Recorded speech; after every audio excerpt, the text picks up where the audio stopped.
We start. Good evening, my countrymen. For the nth time, I have lost the counting. I meet my cabinet members who are critical in the fight against COVID. Alam mo, wag na lang tayo magsisihan kasi nandyan na rin yan. There were rules imposed hoping that at least not everybody, but a majority will honor at least rules and regulations promulgated by government for your own good, para sa inyo lang at para sa lahat. Ngayon, yung iba hindi talaga sumunod. Yung nakalabas, so mayroon na tayo ngayong 30,682 cases dito sa aking kopya. Ang fresh, may bago lang, it's 467. Yung late comers, ibig sabihin bago lang, is 163. Cases reported total is 630. Ang recoveries, which is a good number to me, is 8,143. Pero ang namatay, humahabol rin. It's 1,177.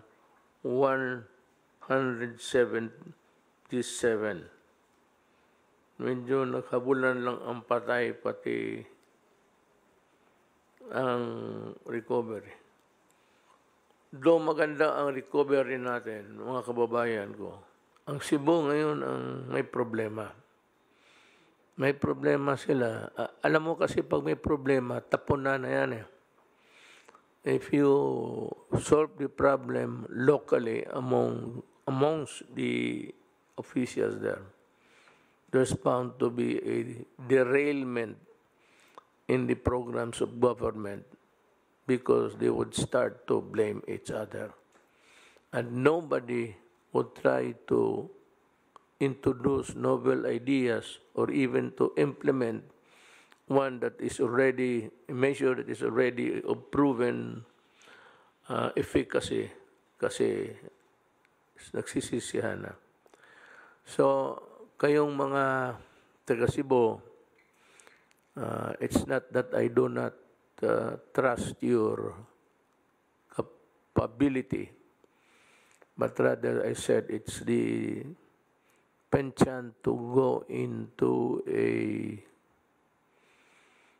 sort of a yung sisihan nga, tapos nobody would answer for anything. So, mga kaigsunan ako sa Cebu, both sa mga syudad o probinsya, akong ipadala si General Simato.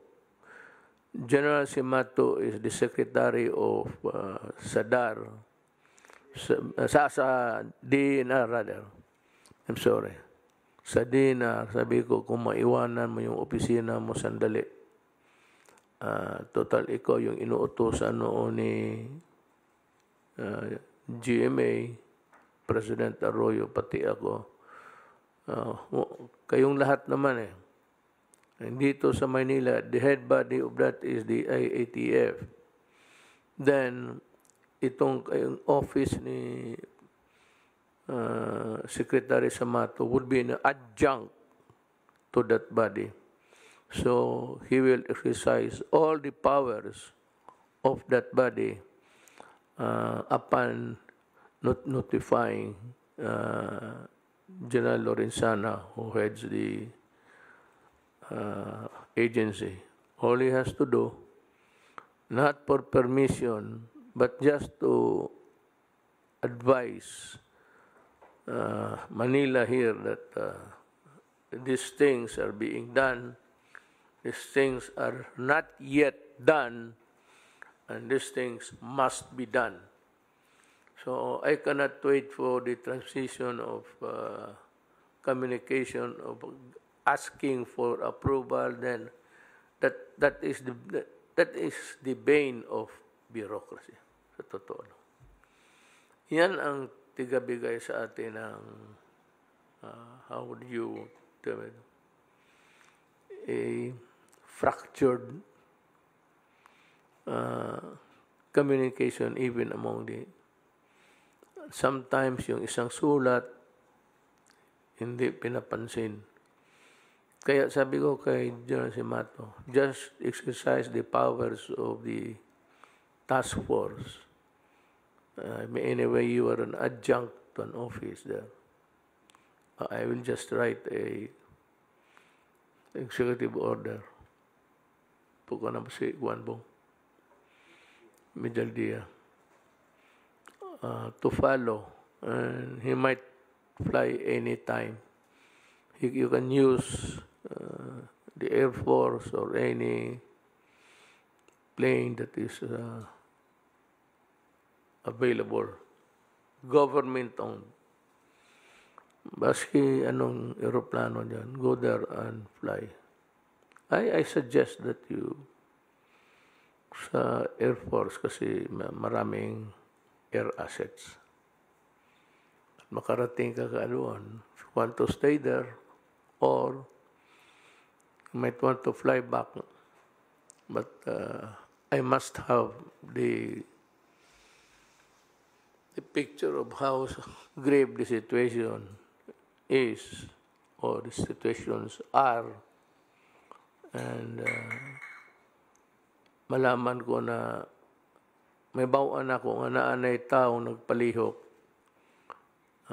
anang sa Cebu. Kaysa Cebu na ay daghang pasangil, na ay pasangil nga tao, na ay dili gusto, na ay silusay muna. So that's the problem there. Pero wala ko tunong nga tao. I am just sad that Cebu has to undergo that kind of painful situation now. But nonetheless, kaya natin yan. And I am sure si Mato, he cannot solve the problem on his own. He has just to make recommendations and let us know what we should be doing.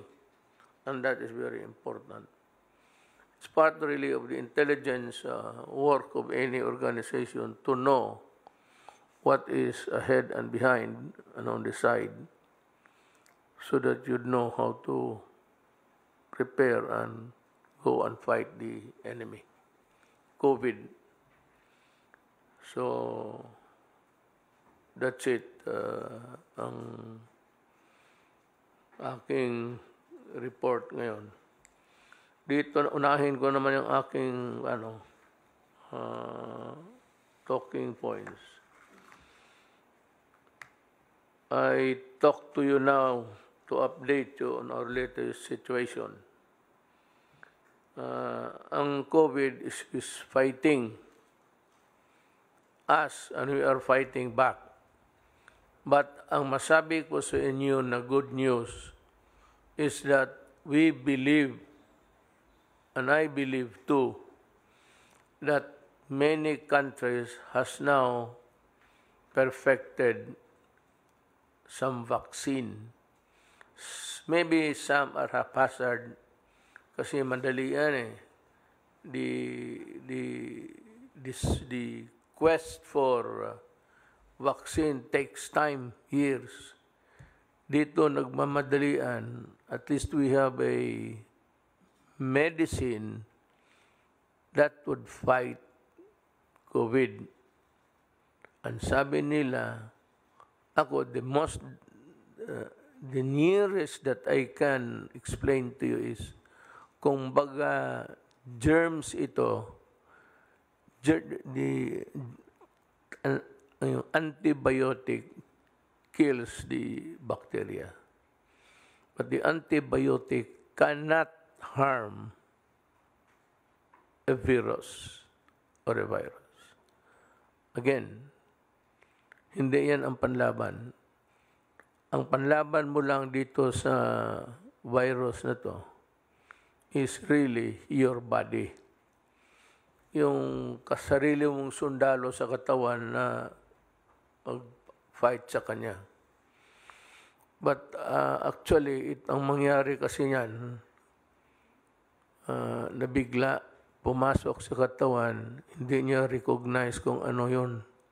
So he has to manufacture, just like what we are doing physically in the outside world. Yung ating body has to fight. Minsan na overwhelm, natatalo siya. That's why you fight for your life inside.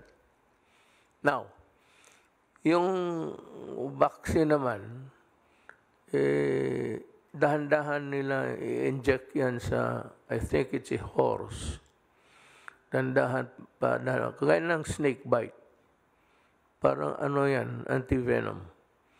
Inject mo na ng dahan-dahan, palaki ng palaki. Max nila, maximize hanggang ma-immune ang kabayo. Pagkagat nila sa cobra, baliwala. Then magkuha sila ng blood ng kabayo. I don't know if there is additives that are added there or diluted. I am not a medical person, but yun I inject for the antivenom. Ganon rin sa ginagawa ngayon. They are cultivating itong katawan mo to fight. Pero merong medisina panlaban ng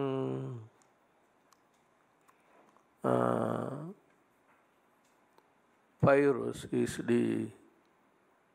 yung parang papatay rin. That's independently of your body na yung vaccine. Meron ngayon, sabi nila, it can kill over time the virus in your body. Itong COVID-19. So, I am happy. Alam mo, sa totoo lang, if there is anybody who wants to be out, to enjoy, and even to live life normally, ako.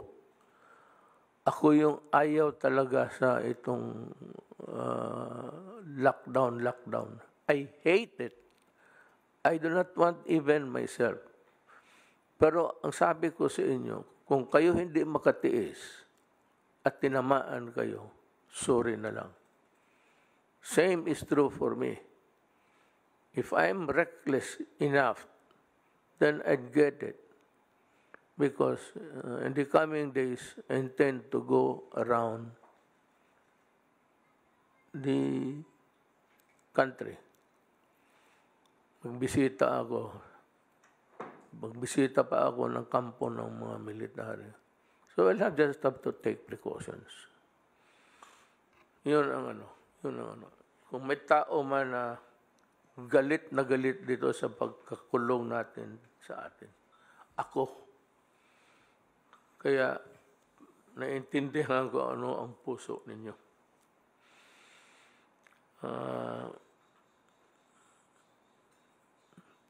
Naghahanap ako ng Emergency Operation Center.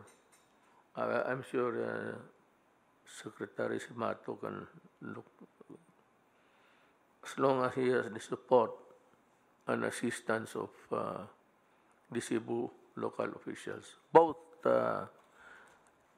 national and local.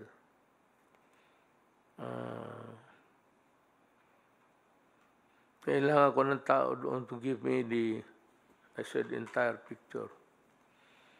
I'm calling particularly DOH and DILG and the National Task Force to assist Secretary Simato.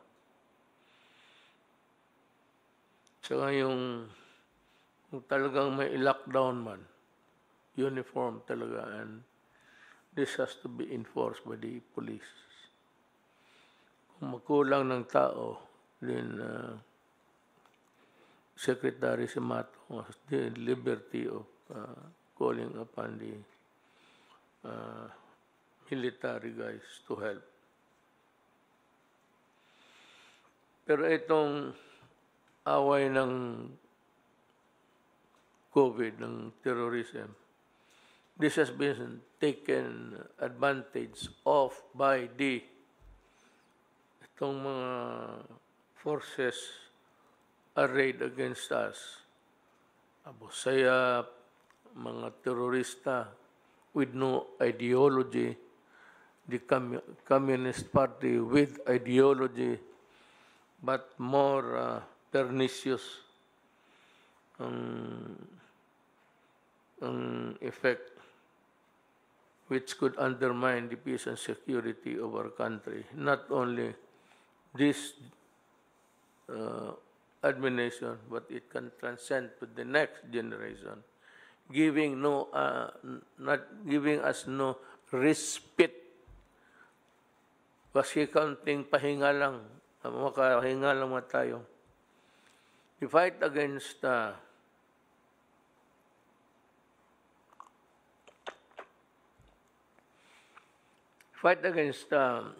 NPAs has long been there. It started in the 50s. Hanggang ngayon nandyan pa. It has undermined the national security of the country. Ngayon, at what point will the country suffer a downfall? I don't know. But if I do not do my duty now as president, as the other president did when it was their time, we might just bargain away, place in jeopardy the democratic values that the Filipinos have enjoyed for the longest time. Terrorism is number one in our list.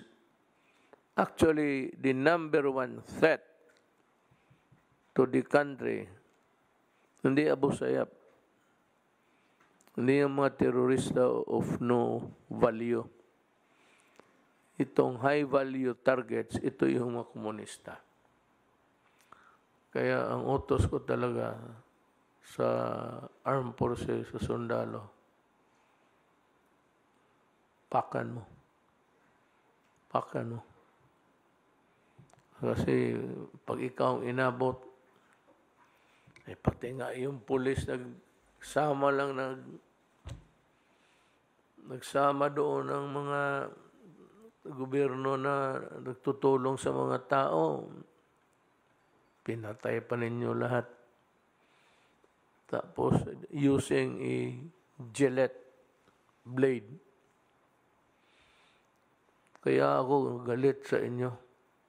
There was never a time that we handled a prisoner na NPA na sa Mindanao na sinakta namin. We don't even allow the mosquitoes to bite them. May warning kami sa mga alimatok, pati sa mga ano bang alimatok sa Bisaya o sa Tagalog? Linta. Leech. Na huwag galawin ang mga NPA na bihag kasi baka tayo ang pagbintangan. You've been advocating. That's what I don't like about you guys. No, when it is in your favor, you talk so much about Geneva Convention, right? But when you are at the losing end, you talk of so many things invoking Geneva Convention right and left, asking for the protection that the law gives upon everybody. That's the riddle that I cannot understand. Total, if you fight for as a matter of principle, panindigan mo, pinatay namin kasi kalaban eh. Mas, matanggap ko pa yan. Pero sabihin mo na prisoner na, tapos luglugin mo ng jilet, pati yung pulis. Nakita ko yung ano eh. Huwag ninyo akong bulahin, putang ina, nakita ko talaga yung sugat dito sa liig. Kaya, ano yun, ang kasalanan noon, nag-escort ng mga tao sa gobyerno para sa tulong. Mahirap na ang buhay noon eh. I hope na yung mabigyan ngayon, we have started, I think, the second tranche. I hope that you would not bigyan ninyo to. This time, ipatikim mo sa tao yung kanila talaga. Yung una, kinuha ninyo eh. Tapos yung taxation dito sa Maynila sa mga kumpanya, all operating private entities, corporations in Mindanao contributed money to you. Alam namin. Alam namin na hindi yan transaction doon na magbigay ng pera doon sa bukid tapos tanggapin ninyo. Ang pera dito hinuhulog sa Maynila sa bank account ng NDF, of course, under fictitious name. Well, all of these things I said, I hope that I will not have to do something to do more drastic, like just really looking at your bank accounts. Malami namin yung movements ng pera eh. Marami, Central Bank pa iyo. Magdaya nga sa aking kayo pa. But ang aking kasi kaibigan tayo, ang gusto kong sabihin sa inyo, wag na sana tayo umabot sa yung that I have to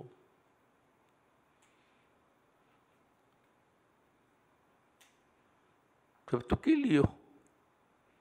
Kung wala nang iba. You really want to heal it? Sabi na, huwag mo nang hintayin na patayin kita. When I say patayin kita, hindi man ako ang papatay. Lahat tayo magpatayan. Including me. If I were to read, much less answer all attacks made on me, this shop, your office, this shop might as well be closed for any other business. I do the very best I know how, the very best I can, and I mean to keep doing so until the end. If the end brings me out all right, what is said against me won't amount to anything.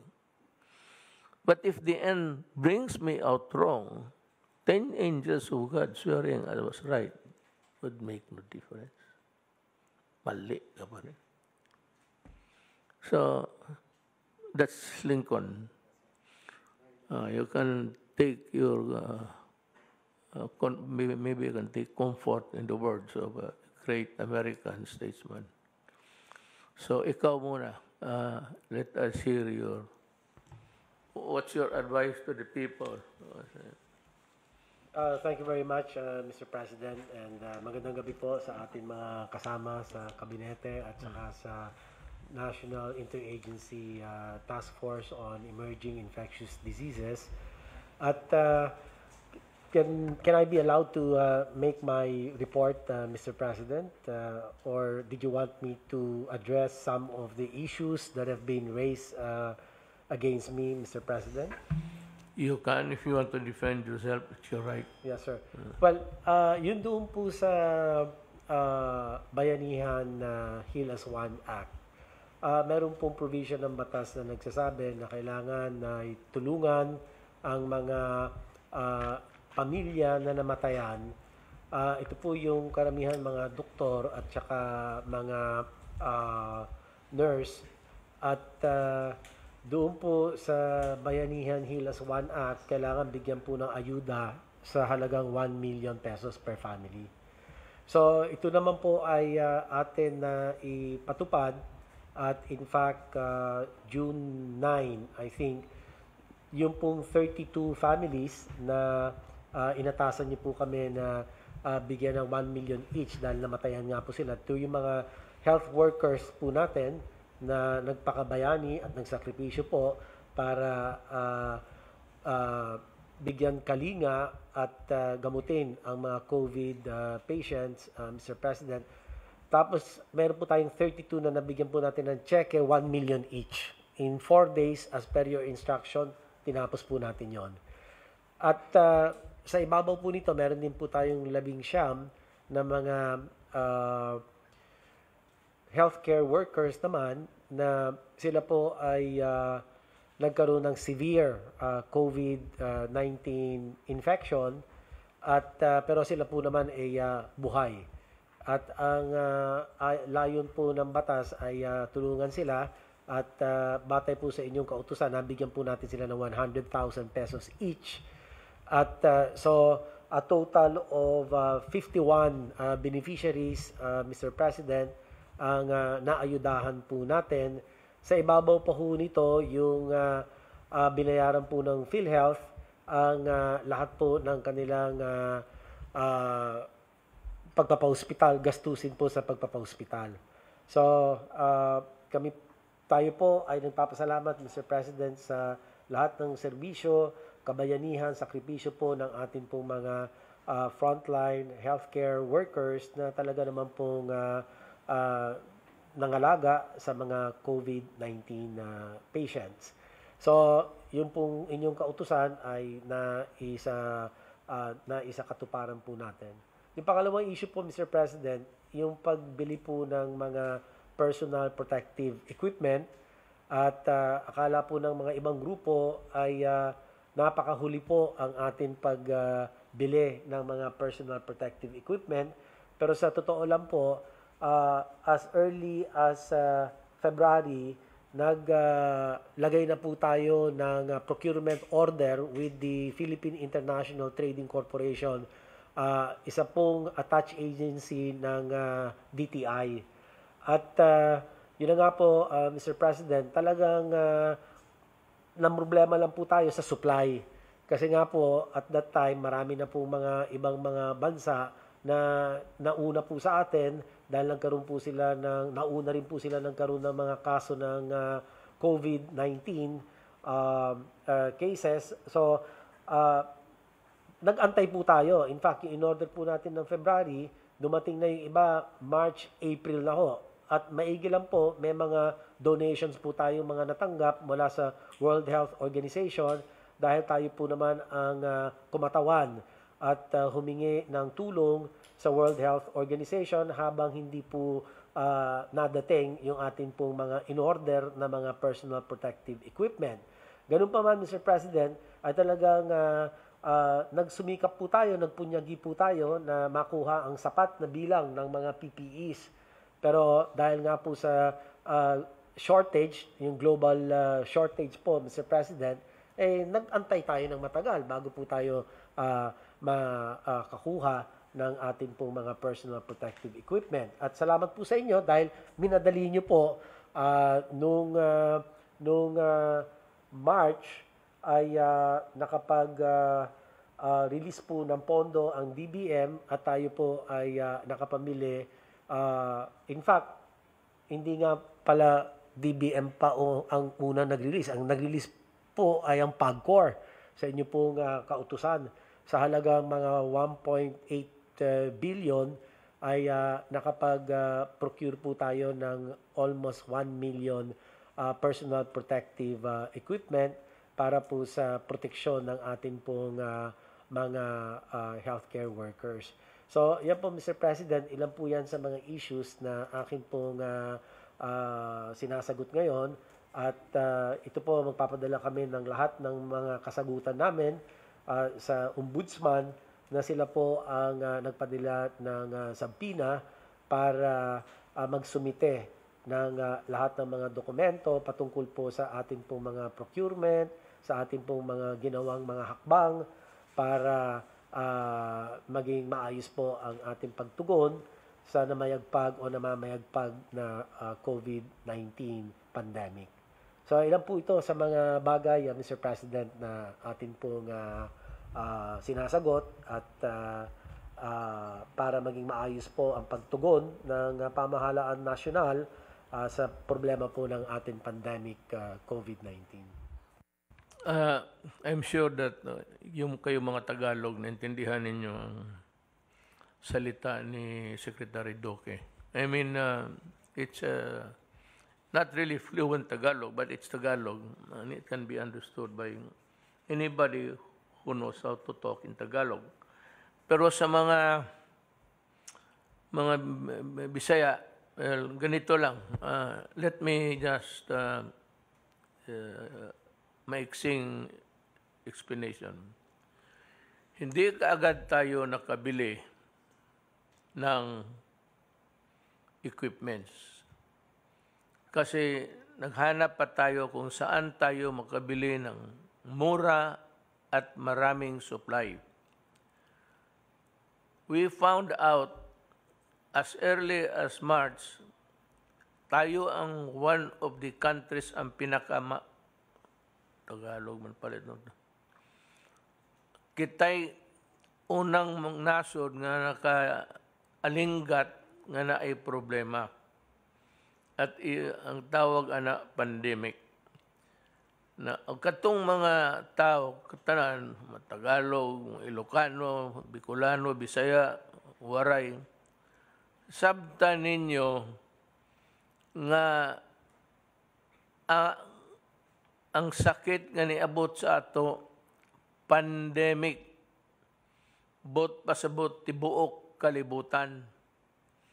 Unya, daghang mga mopalit na og mga personal protection gear, mga medisina tanan, mga wheelchair, na unhan ta kay kita may mga usas mga pobre. Pero ang World Health Organization is a very fair body. Murag ilang hatagang yun tanan, pero dili yun kumpleto. Now, maingon mo, nganong wa mo makapreparar? Dili na sa preparasyon. Tungod na sa kadaghan, pandemic tibuok kalibutan, igo.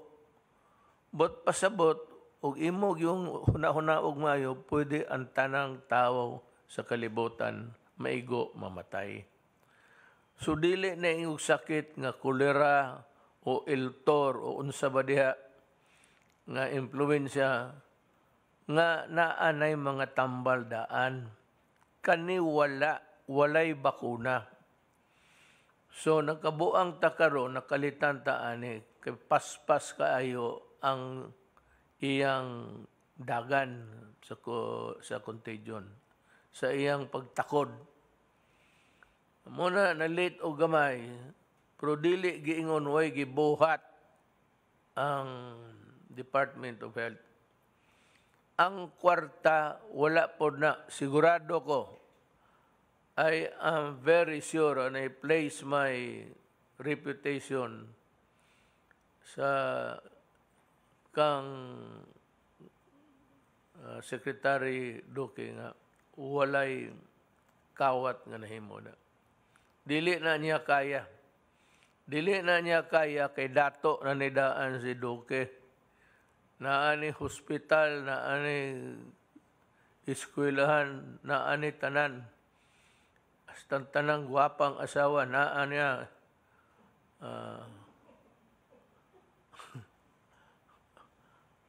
muna importante, tanang gwapa. Wala na. Unya katong ubang purchases, wala na ako gihatag. Ako yung gituyo, gihatag na ako sa IATF. Panungo ang unang under ni Secretary Lorenzana, si General Lorenzana, General Galvez, o si General Anyo sa DILG. Sila mo'y akong gihimong task force. Sila'y namalit, ana. Wala na'y kiingnan tamo, naay kuan diha po, naami nakitaan diha sa Department of Health. Mobit ito itong gitangtang na ako dayon. Basig diha. Pero sa uban, so I stand by, taya ko yung reputasyon ko as president sa lahat. Walang kalukuhan nga nahitabo. Muna nga, kamong mga taga Cebuano, ay lang mo kasuko na ako. Magprangka lang ta. Mas may na magprangka ta. Kamana man ko sa inyo. Pag-abot na ako sa inyo, prangkahan ta mag-usap. Gaya mag-ulo eh. Ayaw ko kasi sabi ko kay Bong, kanina kay Bong, isulti ba na ako? Dili man good na karon lang. This is not the first time. This is not the first national emergency na ang Cebuano is murag pandali hinay kayo mo hinay mulihok mulihok pa magyaw-yaw pa kay Cebuano suburbio mo gini ako ikasulti ninyo. Yung mga tanan na ana sa balay na hipos na kamo sa Cebu, perting motor ninyo. Di Talisay, so report sa ako, military, murag palingki mo kada adlaw, di panusuroy-suroy. So, muna nahitabo ron. Gusto ninyo nga, pag mo mayor ni boto man pud minimo. Hibaw ko, dako kog daog diha sa pero ay ninyo og apilig politika kay giingnan na mo ana ang sakit. You were forewarned in advance that there was this very dangerous microbe called COVID-19. We were given the proper advice by the World Health Organization. Some provinces followed ang kamo na noon, sige na magsuroy, sige. Nahibaw ko. Wala ko magkuhan. I'm not trying to, hindi ako nagmahay ba. Nagsisisi sa inyo. Dili na. It's not, that's part of our program na magsige tag pang-leksyon og tao. Pero mo ginay nahitabo. So, si Roy, General Simato, o si General Anyo na assign siya. General Lorenzana, kaila ko niya kay General Galvez, na-assign na sila sa Mindanao. Kaila, ginako, umurag kaila. Murag barkada. Kami ni Delphin. Barkada may ano. Murag, inigsuon yun among tagad. Minamaya ba? Kasi asa may magkita. Pero, wala ko magduduha sa ilang kaligdong sa ilang pagkatao. Honest, integrity. Anyo. Galvez. Si Roy. Si Roy di kay tigsulti. Diretso lang pabuto, wa na istorya. Roy, adto arang adto, tanawag unsay problema nila. Nya tabangi sila. Nya pahibaw ako unsaon ako pagtabang. Mura na. Mura ko ikasulti. So, salamat sa imong gamayng panambag sa mga tao. Who else? Roy, you want to say something about your designation? Sige magtando ni si Roy. Oh, sige lang. Third, si Roy mo gini sundalo. Tinuot pa. Pway tingog. Sugoon ni Gloria ni adto sa hulok niya. Pag-ispadahay mo ni Saddam. Adto po siya sa Bulok sa Iraq. Nagdasa sa espada, kay espadahay sila ni Saddam. Naunan siya sa Amerikano. Sa Libya mo po. Ang padaan ako sa Libya. Lately, padaan ako siya sa Libya gihapon tungod sa mga Pilipinong tuangan to. I'm satisfied. Nandoon pa ba yung is it wrong for me to ask? Nandoon pa tong truck na akong barko dito, magipa-parking. Yung frigate na sabi ko iparking mo muna diyan sa ano. Bumalik. Pasya lang. At least kita ng mga Pilipino doon na handa ako magipagira. Basi gamay rin yung atong nasod. I want to board that new frigate that you is it the biggest among the I read it 1 week ago na nandito na I want to board it just to see how good it is. Kindly arrange the time. So, General Galvez, go ahead. Sir, I agree with you that the procurement process of the DOH has been very clean, sir. Actually, sir, kami po, sir, sa NTF, kasama po si PSDBM, si Lloyd, at saka, sir, si Yusek Borge, yung sa ating pong protocol. Talagang pinagigihan po namin po, sir, na talagang yung mabibili po natin is pinakamahusay, at saka po yung talagang magagamit po natin, sir. So, I really vouch sa, sir, na si Secretary Duque, sir, has nothing to do with that o talaga procurement because kami, sir, talaga sir ang nag-procure nila, sir. In fact, sir, sa ngayon, sir, yung test kit, sir, na nabili, sir, natin sa Sansure at saka po sa ibang mga, sir, napakababa po, sir.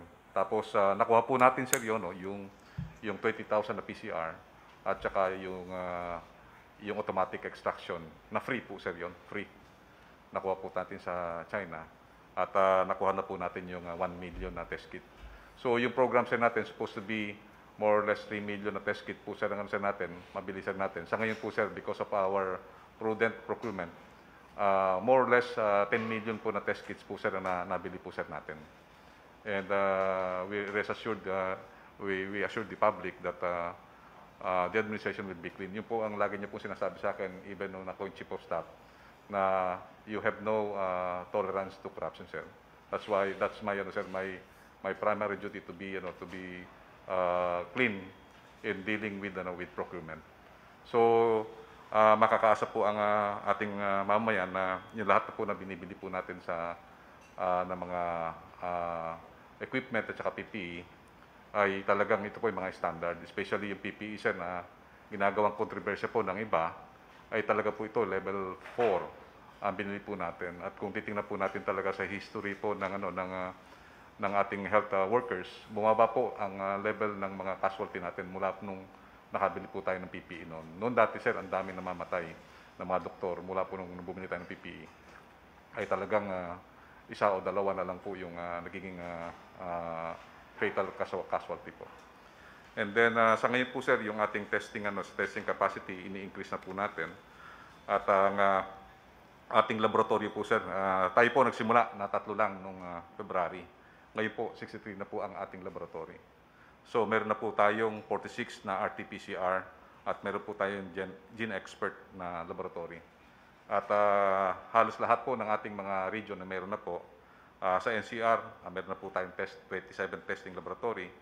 Sa Luzon, meron na po tayong 20. Sa Visayas, meron po tayong 7. At sa Mindanao, meron po tayong 9. At ang yung Caraga region na lang po ang natitira na wala po. Pero yung meron po silang 3 na laboratory na minamadali po natin at hinihingi po ako ng gene expert sa DOH para mabigyan po ang Caraga region. Pero ang Caraga region po ngayon ang isa sa pinakaligtas po natin na region sa buong bansa. At yung sa sa ibang po natin sa Cebu City, yung ating pong sitwasyon ay nai-report ko na po kay Senator Bongo na talagang ang isang malaking problema po doon ay yung disparity po ng salary ng civilian at saka ng po natin ng public nurses, because nung tinaasan niyo po ang sweldo ng mga nurses natin, more or less mga 11,000 or 15,000 po ang disparity po ng kanilang sweldo. At sa ngayon po, ang inano namin ni Secretary Dino, nung pumunta po kami ng 2 beses po doon, yun po ang sinolve namin kaagad, dahil kasi po marami po sa mga nurses ay nagbiti po sa kanilang mga tungkulin dahil sa takot na rin po sa COVID. At the same time, mas mataas po ang sweldo ng ating mga public health workers. At sa pag-uutos po ng ating DHS Secretary, nag-deploy po tayo ng mga more or less 131 na nurses from public nurses na ating pong job order. At meron pa po tayo more than 100 na nire-recruit ngayon for deployment. So sa ngayon po, nag-increase ang capacity po ng mga 4 na hospital na pribado dahil po dinagdagan po natin ng mga nurses. At kami po ay talagang tutulong po kay John Simato. In fact, tomorrow po sir, full force po kami sir. Pupunta po kami ni Secretary Duque, Secretary si SND, Secretary Lorenzana, Secretary Anyo. Kami po ay lilipad po sa Cebu at titipunin po namin ang regional RITF para po tulungan po namin si John Simato po. Actually, aktor mo dalhin ninyo. Opo sir, dadalhin po namin sir para po talagang full support po ang IITF po sa lahat po sir. So yun po ang gagawin po namin para at least po namin ma-orient po na mabuti at talagang susuportahan po namin ang aming mahal na secretary sir. And then also po sir, sa ngayon sir may mga increasing severe critical cases pa rin that greatly affected yung capacity ng Cebu City. But I believe nag-uusap naman po sir kami ni Sec Dino at saka po ni Sec Rebella, and they're doing their best na kailangan na po talaga na ma-orchestrate po lahat yung po natin. And then also, we really support the designation of John Simato po sir. Siya po yung West Mingcom Commander ko po sir, nang ako po ay Battalion Commander sa Basilan. Siya po ang nag-uutos sa akin sir na hulihin po yung mga Abu Sayyaf. So, kilala ko po namin siya, magaling po sir talaga sir. Sabihin ko ito sa mga tao. Wala ako, with due respect to the Ombudsman, the Honorable Martires, iniimbestiga pa niya. Pero kung ako lang ang tanungin, kung ako ang imbestigahin niya, hindi mapunta talaga sabihin ko na I believed in the honesty and integrity of my people. Except for the minor doon sa yung nagpiprepare ng specification. Galing yan doon sa health. Dito, implementation lang. Magbayad lang. Kaya pinili ko yung tao na magbayad. Diba sinabi ko sa inyo na itong pera na ito, sagrado ito. Even Congress gave me the money. Sabi ko na huwag ninyong lukuhin itong pera niyo. So, yan ang masabi ko. Malinis itong mga tao ko dito. And I still believe in them. But anyway, yun ang sitwasyon. Gusto ko lang malaman ng tao na itong sa gobyerno na ito, sakripisyo ito. I'm just appealing to their sense of patriotism and their love for their country. Yun lang sabi ko, tulungan ninyo ako dito. Ikaw, may report ka ba? Yes, go ahead. General Lorenzana. Good evening, Mr. President. Magandang gabi po sa inyo, ating mga kababayan.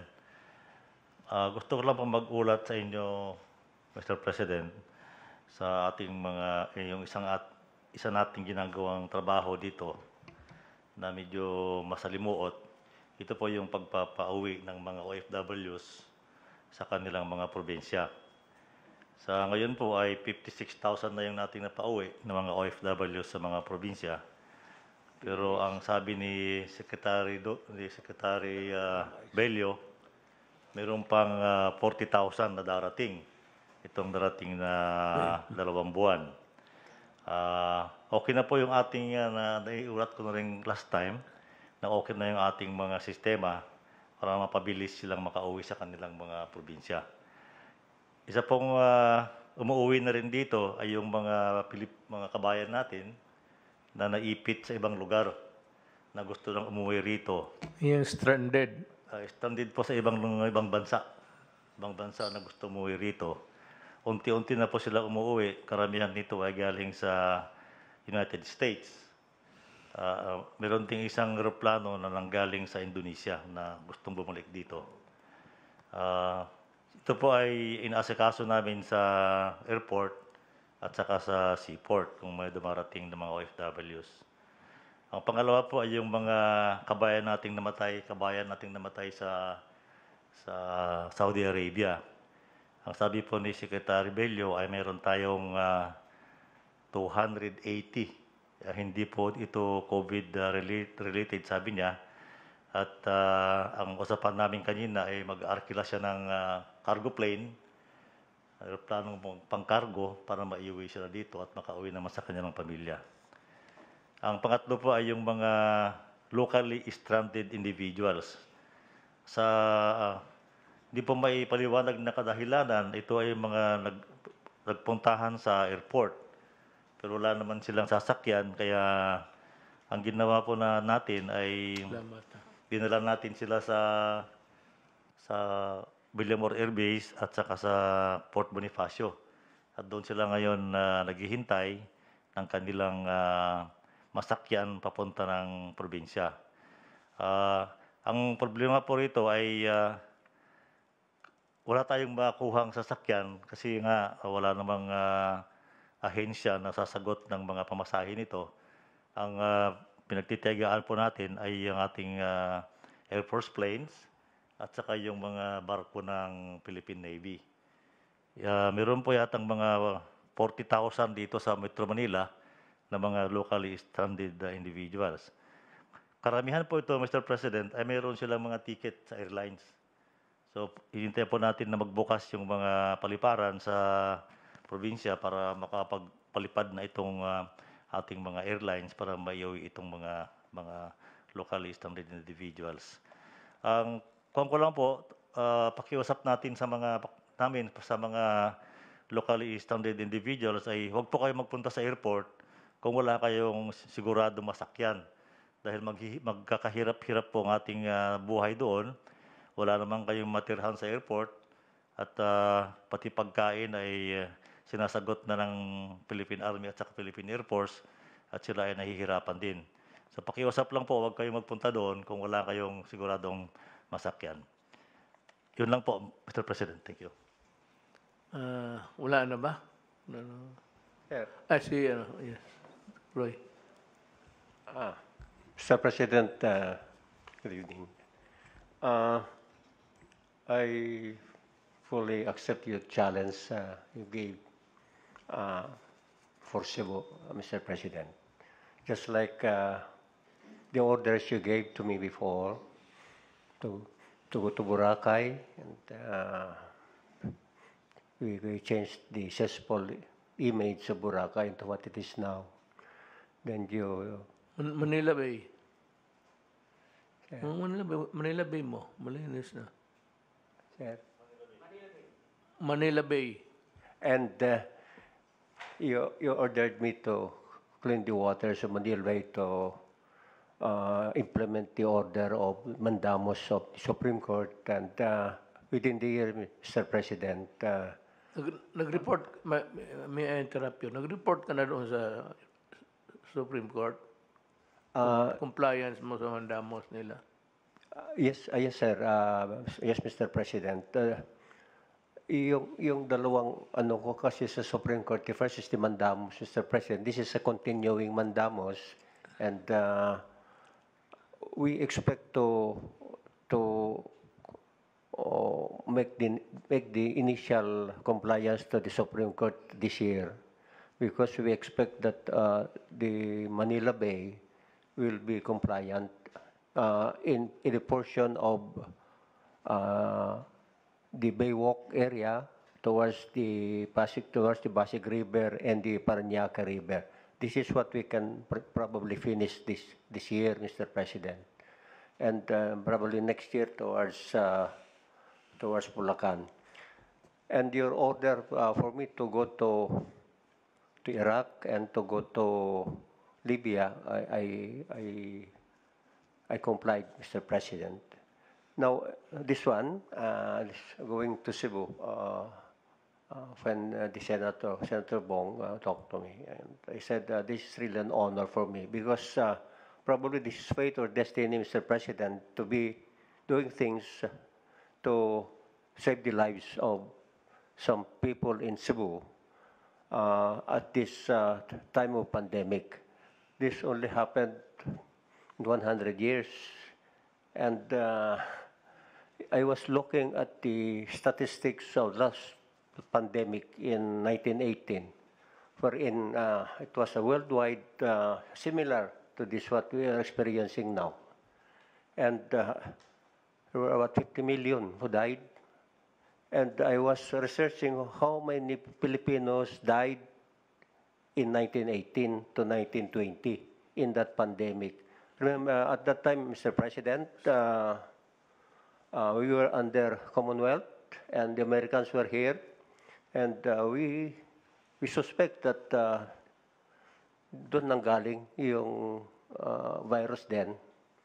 So we suffered also casualties at in that year.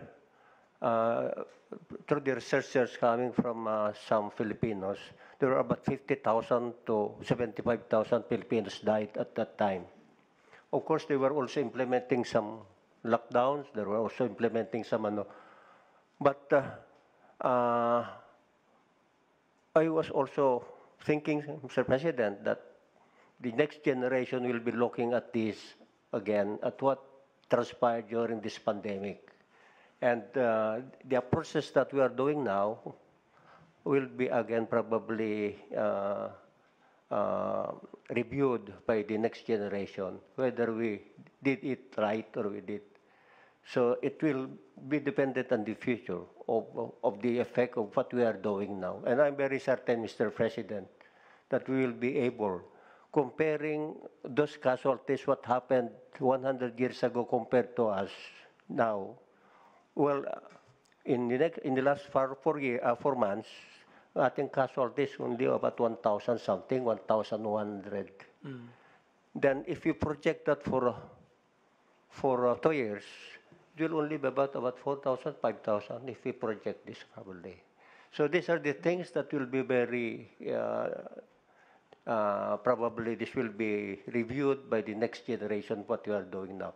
So thank you, Mr. President, for giving me opportunity to Cebu. I will do my best, Mr. President. Well, anyway, let's have give the floor now to... Magandang gabi po, Mr. President. Una-una po ay ang ating lahat ng local government units sa pangunguna ng ating mga governors, mayors, barangay captains ay naka-align po sa ating national government at sumusunod sa IATF national guidelines. Kaya nga po makita po natin na maganda yung ating pag-manage nitong COVID crisis na ito. Pero sa pag-utos po ninyo ay meron pa rin tayong mga hinabol ng mga local government officials na sumuway at lalo na sa pagdidistribute ng SAP na hindi lang sumuway kundi ang iba ay nakinabang pa.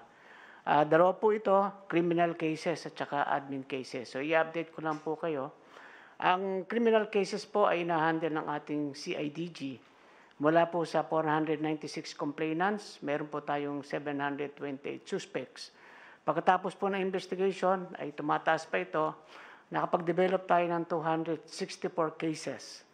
157 cases po ay naipile na sa mga piskalya, 61 po ay still under investigation. So tuloy-tuloy po ito. At dito po sa admin cases naman po ay 153 barangay captains, 5 sangguniang sangguniang ng barangay ay naimbestigahan at ang 20 barangay captain dito sa NCR, no, panimula po ay naipile na natin sa Office of the Ombudsman. So ito po ang mga ito ay pananagutin natin at patuloy pang pag-iimbestiga sa ibang dumarating mga complaint. Dito naman po sa ating distribution ng Social Amelioration Program, sa pangalawang tranche po, sa ating partnership na pinangunahan po ng DSWD, mula pa po June 11 ay nakapagsimula na ng pagbibigay ng second tranche. Inuna po ang ating mga 4-piece beneficiaries. Ito ay 1,335,711 families. Noong June 15 naman po ay nagsimula na sa pag-distribute ng second tranche sa Cordillera Administrative Region, kasama po ang Region 1 at nagsimula na ang Region 3. Ngayon pong June 22, today, nagsimula na po tayo full blast sa lahat ng region, kasama na yung National Capital Region, pati na rin yung pagbibigay sa mga hindi nabigyan ng unang tranche na umaabot sa 5 milyon. Pero sa pag-validate po natin ay umaabot lang ito ng around 4.2 million. As of June 19 po ay 6.7 billion na po ang naipamigay ng DSWD. And we expect po na within this week ay matatapos po natin itong lahat. Sa Cebu naman po, kung saan ang ating concentration, dinagdagan na po natin ang ating kapulisan doon sa pag-i-implement ng ECQ. At mula po noong June 15, 1,363 violators po ang na-apprehend. Ito yung mga hindi nagsusuot ng maskara, ito po yung mga sumusuway sa mga physical distancing at kung ano pa po. Ang ating effort po dito ay matulungan ang Cebu City LGU para po maiwalay natin yung mga positive dito at mailagay talaga sa mga tunay na mga COVID isolation facilities. Sa dako naman po ng contact tracing, meron po tayong 3,440 teams. Ito po ay binubuo ng 52,794 members. At ang ating pong efficiency ay 96.77% with a case close contact ratio of 1:5. So maganda po itong numero na ito. At nakahanda na rin po kami na mag-hire ng additional 50,000 contact tracers para po sigurado na mapag-ibayo pa natin yung contact tracing. Dito naman po sa usapin ng LSI, ang gagawin po namin dito ay i-organize namin ito sa tulong po ng mga LGUs na tatanggap. Ayaw na po natin yung barya-barya na nakakalusot yung iba at hindi po na i-quarantine. So, ang balik probinsya po ay isang magandang huwaran sapagkat yung balik probinsya, organized po eh. Pag alis pa lang dito sa Manila, alam na ng LGU kung ilan yung darating, sasalubungin nila at diretso sa quarantine at maayos ang lahat. Wala pong nakakalusot. So sa ating pong LSA ngayon, gusto po natin ay ganun din. Alam ng LGU na darating ang ganitong karami at kailangan po ay nakahanda yung kanilang isolation facility sapagkat kung puno po at darating ang mga kababayan natin at hindi rin nila maiko-quarantine, doon po nagsisimula yung tinatawag nating contagion or infection or contamination. So kailangan po talaga ay organized at coordinated at ito po ay pag-iibayuhin namin kasama po ang ating National Task Force. Sisiguraduhin po natin na maihatid ang ating mga kabayan ng ligtas.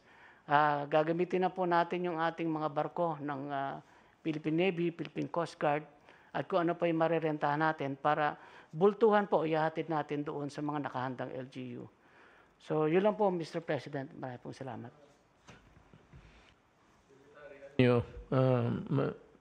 Talking of kaibigan natin si Chavit Singson, maganda ang loob yung tao, is offering 400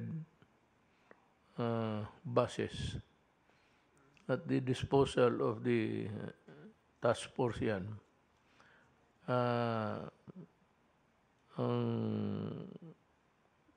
July 4 for Mindanao, ang July 5 para sa Visayas. 400 buses yan. kayo na ho ang mag-ano kung distribute so that maybe the target areas where they should be delivered could be as near as where the trucks would head for and park there to put them to disembark. Ang pakiusap lang, just like your statement now, na tanggapin lang yung mga LGUs, tanggapin nila yung mga tao. Pakiusap. Pero actually, huwag mo na sabihin, maaway lang. They cannot refuse to Filipino. Utang ina, patay ka dyan. Cannot do that, deny the Filipino to go home. Mahirap yan. Tapos, asympathetic. Hindi mo alam kung may, so, you don't even know if he's contaminated or not. If he's not, then you still refuse him. Tapos magkaroon ng exam, wala. Maluloko. There you'll run into a gamot of so many problems. Pag-usapan lang sila na tanggapin nila, total, wala na rin tayong magawa, Pilipino eh. Even if they are actually contaminated, if they want to be, to go home, maybe to get well or to die there, hindi mo ma-deny sa Pilipino yan. So, ano pa ba bong? Wala na. Wala na. Del, is there something? Wala na. How about Secretary Roque? You have to make some clarifications. Yes, sir. Para po malaman po ng taong bayan, nakarating na ba po sa lamesa nyo yung anti-terror bill? May sinabi po kayo bago tayo mag-record sa ulat ninyo sa bayan? My legal is still reviewing it.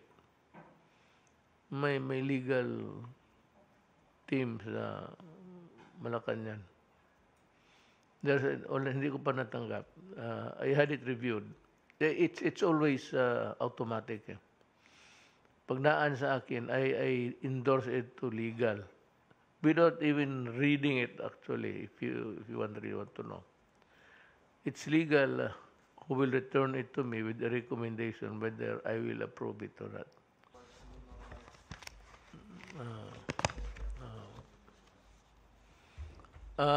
Ulitin ko yung hindi naman warning, kundi pakiusap sa inyo na sanayin natin yung buhay ngayon.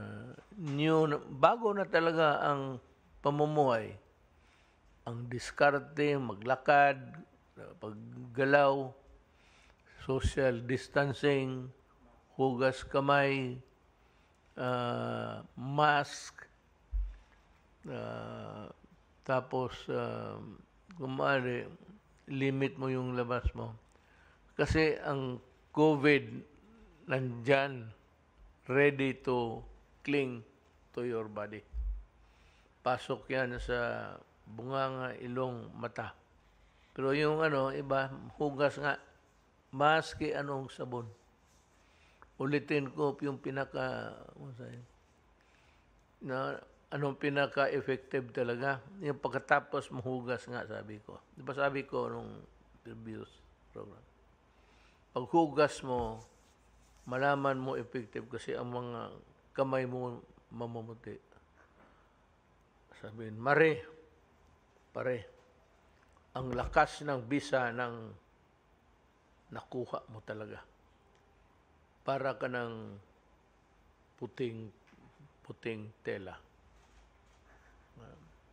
So, hindi ka nang nagkamali, nagamit ng bahala na kung anong gusto ninyo. Hugas kamay. Kababayan ko, alam mo, mahal ko kayong lahat. Dino-joke ko lang, dinadaan ko lang sa joke kasi wala tayong magawa eh. Ilang beses na dito yung warning. Nakakainis na. But really, the danger is there. It's up to you to decide. Pag tinamaan ka, sorry. Wala tayong magawa. Yung mga taga Cebu, gano'n rin. Bakit marami? Because you were too confident and too complacent about it. Parang binaliwala ninyo. Ayan, dumating. So, yung task force pati yung bagong action cabinet officer si Jesse Mato ang sasama, magtingin sila sa sitwasyon. At maiwan si Jesse Mato kung anong magawa niya. As I said, you can fly in the morning, be back in the afternoon. You can use any government asset, aeroplano. At saka magandang idea yung barko. Dandahan lang, komportable sila. Hindi kagaya ng truck na, lala mo sa tiyan mo, kailangan mo na mag-relieve, pigilan mo pa yung ihi mo.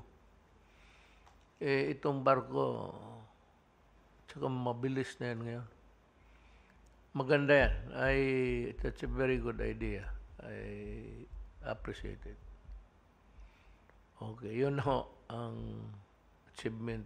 Yun ho ang gawa namin. Ang ginawa namin during the past few days. Thank you for listening to us.